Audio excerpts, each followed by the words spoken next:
Hello everyone, I'm Dr. Sapna Dadwal. I'm working as a professor in the Department of Management at St. Andrews Institute of Technology and Management. This is lecture 21 of Business Law. I have started in my last lecture, Unit 4 of the Business Law, and I have discussed in my last lecture the introduction of negotiable instruments, types of negotiable instruments. I have already discussed promissory notes, bill of exchange and their essential features also, characteristics of promissory note and parties to bill of exchange, essential elements of bill of exchange. With this lecture, I am starting with the third classification, that is check, and I am also discussing classification of bills. So, these are the topics I am going to cover in this lecture, lecture number 21. First topic will be of classification bill, then check is the third classification of negotiable instrument as per the Negotiable Instrument Act, then essential elements of check, then parties to negotiable instrument as a whole, then difference between holder and holder in due course, then liabilities of a party to negotiable instruments. I will be discovering 6 parties, liabilities to negotiable instruments in this lecture. Now I am starting with first topic, that is classification of bill. So, bill or bill of exchange can be classified in 3 types. The first one is inland and foreign bills. Second classification is time and demand bills, and third is trade and accommodation bills. I am starting with first inland and foreign bills. So, first is inland bills. A bill is termed as an inland bill if it is drawn in India on a person residing in India, whether payable in or outside India, or it is drawn in India on a person residing outside India but payable in India. So, in both the cases it is called as inland bills. Now comes the foreign bills. A bill which is not inland bill is called as foreign bill. So foreign bill is, examples are, foreign bill is a bill drawn in India on a person residing outside India and made payable outside India, or maybe a bill drawn outside India and made payable in India, or a bill drawn outside India on any person residing outside India, drawn outside India and payable also outside India, then it will be called as foreign bill, or a bill drawn outside India on a person residing in India. So, these are the cases of foreign bills. Now, second classification is time and demand bill. I am starting with time. A bill payable after a fixed period of time is called as time bill. Then demand bill is a bill payable at sight or on demand is termed as demand bill. Then comes third classification, that is trade and accommodation bill. I am starting with trade. A bill drawn and acceptance for a genuine trade transactions is termed as trade bill. Accommodation bill, then a bill drawn and accepted not for a genuine trade transaction but only to provide financial help to some party is termed as accommodation bill. Now the next topic is check. So, definition of check as per section 6 of Negotiable Instrument Act 1881. So, section 6 of Negotiable Instrument Act 1881 defines it as a bill of exchange drawn on specified banker, not expressed to payable otherwise than on demand. So, a check is also therefore a bill of exchange with 2 additional qualifications. It is always drawn on a specified banker and it is always payable on demand. And it is a saying, it is a very common saying that all checks are bill of exchange, but all bills are not check. How? A check must have all essential requisite of bill of exchange. It must be signed by the drawer. It must contain an unconditional order on specified banker to pay a certain sum of money to the order of specified person or the bearer of the check, but it doesn't require acceptance and it is intended for immediate payment. So all checks are bill of exchange, whereas bill of exchange are not check. So it is very clear from this. Now essential elements of check. The first is in writing. So there it must be in writing. Check must be in writing. The second essential is it must be an express order to pay, not a request to pay. It is an order to pay. Then third one is the order must be definite and unconditional. Then next essential element is it must be signed by the drawer. Then next, the order must be to pay a certain sum. Then the order must be to pay money only. So it is an order to pay money only. The next one is the all three parties of the check, that is drawer, drawee and payee, must be certain and must be mentioned in the instrument or check. Then it must always drawn upon a specified banker. Then it must always be payable on demand. So now the parties to check are, I have already explained you parties to, there are three parties to check. Drawer is the person who draws the check or the depositor of the money in the bank is called as drawer. Then comes drawee. Drawee is the drawer's banker on whom the check has been drawn. Payee pays the person who is entitled to receive payment of a check.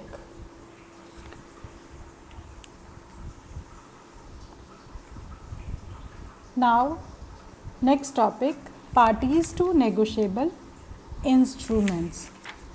There are two parties to negotiable instrument. First one is holder or endorser. Second one is holder in due course. So I am starting with first holder or endorser. The person is said to be a holder of negotiable instrument who is legally entitled to possess the instrument in his name and to get its payment on due date or on demand as the case may be. So the holder is either the original payee or endorsee. So according to section 8 of the Negotiable Instrument Act, a holder is a person who is entitled in his own name to the possession of the instrument and who has also the right to receive or recover the amount due. So it is very clear from this that the holder means the bearer of the instrument and the endorsee or payee of order instrument. Now the second comes holder in due course.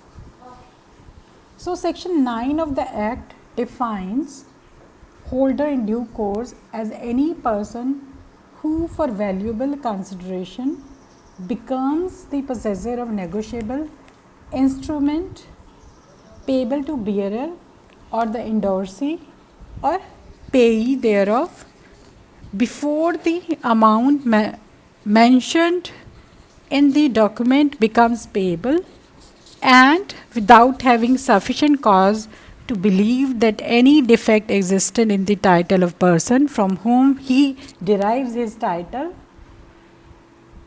So it is very clear from this that who is holder in due course. Holder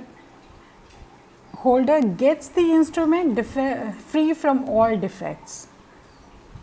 So now the qualifications. Next topic is qualification of holder in due course.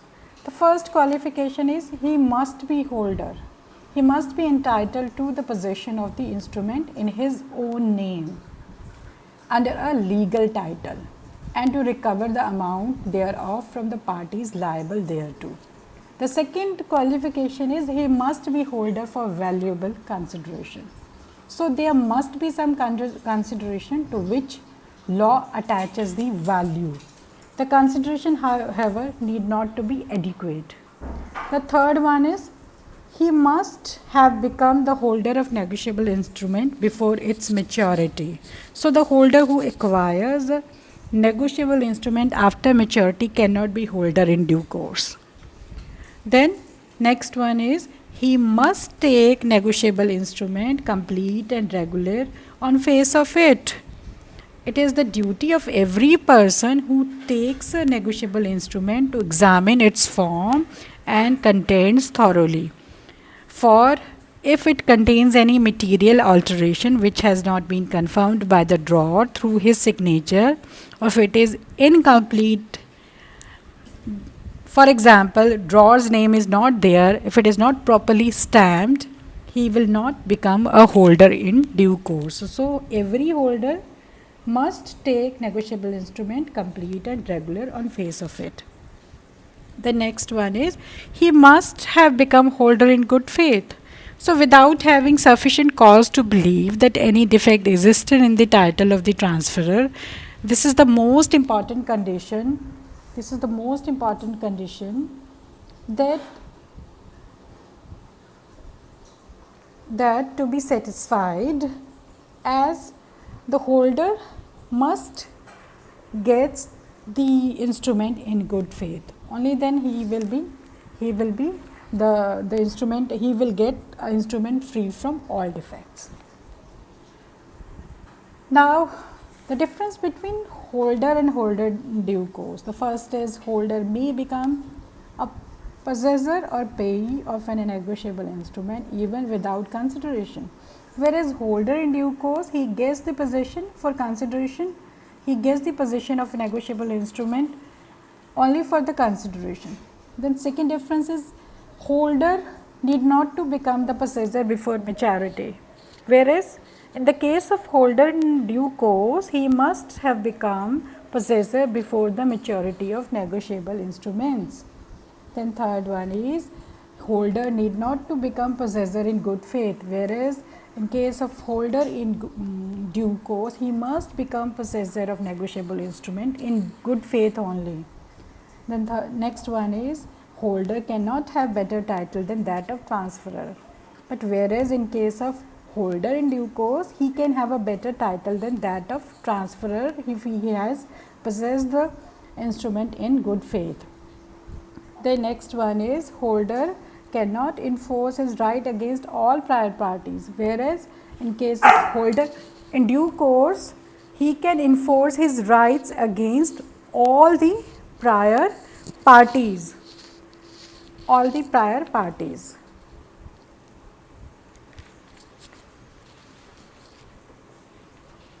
Now, the next topic is liabilities of parties to negotiable instrument. The liabilities of drawer. The first topic is liabilities of drawer. The drawer is bound in case of dishonor by the drawee or acceptor thereof to compensate the holder, provided due note of dishonor has been given to or received by the drawer. So, it is the liability of the drawer to compensate the holder. Then second is liability of drawee of check. So, drawee of check having sufficient funds of the drawer in his hands properly applicable to the payment of such check. He must pay the check when duly required to do so. This is the liability of the drawer. Then third topic is liability of maker of note and acceptor of bill. So, the maker of a promissory note and the acceptor of a bill of exchange are the persons who are primarily liable to pay the amount to the holder on demand. So, in the absence of a contract to the contrary, they are bound to pay amount on the instrument at maturity according to its apparent tenor. So it is very clear from this that the maker of a promissory note and acceptor of bill of exchange are the person who are primarily liable to pay the amount to the holder on demand. The next one is liability of endorser.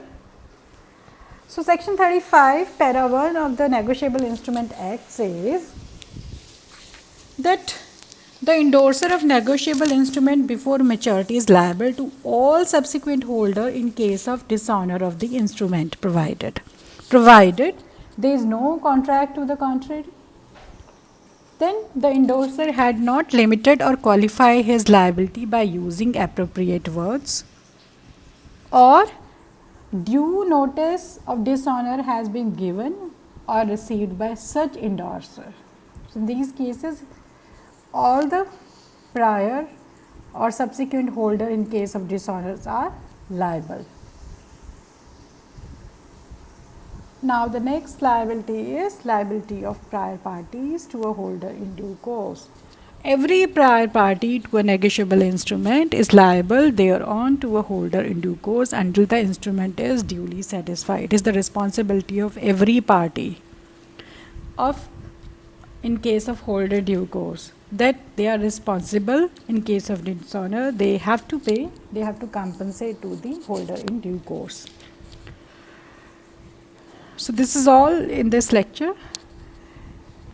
In the next lecture, I will be discussing some topics like crossing of checks, types of checks, and other liabilities of the parties, and other liabilities of the other parties, liabilities of parties of negotiable instruments. Then some privileges of holder in due course, difference between check and promissory note, etc. So I am going to discuss these topics in lecture number 22. So these are the questions which are related to the slides above, or the topics I have discussed in this lecture.